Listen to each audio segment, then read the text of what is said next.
Le jugement dernier n'est pas la fin du monde, mais commencement d'un nouveau monde. Le grand tournant de l'humanité se fait actuellement. Des dimensions inconnues se succèdent les unes après les autres selon les lois universelles du renouveau. Mais c'est à nous qu'appartient le choix de notre ascension. Nous vivons ce que dans la Bible on appelle le jugement dernier, qui n'a rien à voir avec une sentence terrible de fin du monde. Le jugement dernier n'est pas fin mais commencement. Ce jugement, c'est la transformation de la conscience émotionnelle en conscience unifiée. Actuellement, pendant cette période de grand chaos qui nous amène vers l'intemporalité, les hautes fréquences d'amour font ressurgir les mémoires pour se libérer. L'homme est alors confronté à toutes les actions de son passé qui se dissolvent, et s'il aimait dans son cœur, progressivement il renaît, et c'est la mort de l'ego, comme l'image bien connue du phénix qui renaît de ses cendres. Il nous faut aider cette abréaction pour vivre cet instant de résurrection en pleine conscience.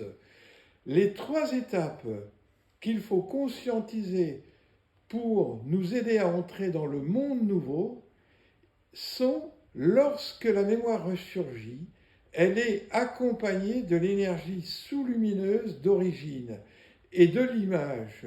Cela peut être une situation où nous avons été victimes de la méchanceté d'autrui, ou une situation où nous avons occasionné du tort à autrui. Pour une situation où nous avons été victimes, eh bien, il faut tout simplement mettre la situation dans le cœur, c'est-à-dire se mettre en connexion du cœur jusqu'à ce qu'on ressente la dissolution de cette énergie qui se transforme en paix, en grâce. Si c'est une situation qui a causé du tort à autrui, il faut se repentir sincèrement. Il faut, dans ce cas, mettre la situation qui ressurgit en connexion du cœur jusqu'à sa dissolution et se repentir en mettant la situation dans le cœur et envoyer de l'amour à la personne à qui on a fait du tort.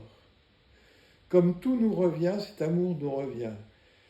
Dans la Bible, il est dit, je vous le dis, il y aura de la joie au ciel pour un seul pécheur qui vient de se repentir, plus que pour 99 justes qui n'ont pas besoin de repentance. Et ensuite, après, bien sûr, eh bien, il faut pratiquer l'amour, le don de soi dans toutes nos actions. L'unité, pour nous, n'est plus de recevoir, mais de donner. Et là, l'impossible devient possible. L'apogée, c'est la plénitude, qui ne peut être atteinte que par le maximum d'intensité, par la force sacrée, et qui devient donnée. Et c'est avec le don de soi que nous pouvons à chaque instant sanctifier notre quotidien. Ainsi, le quotidien devient sacré, et le sacré pénètre le quotidien.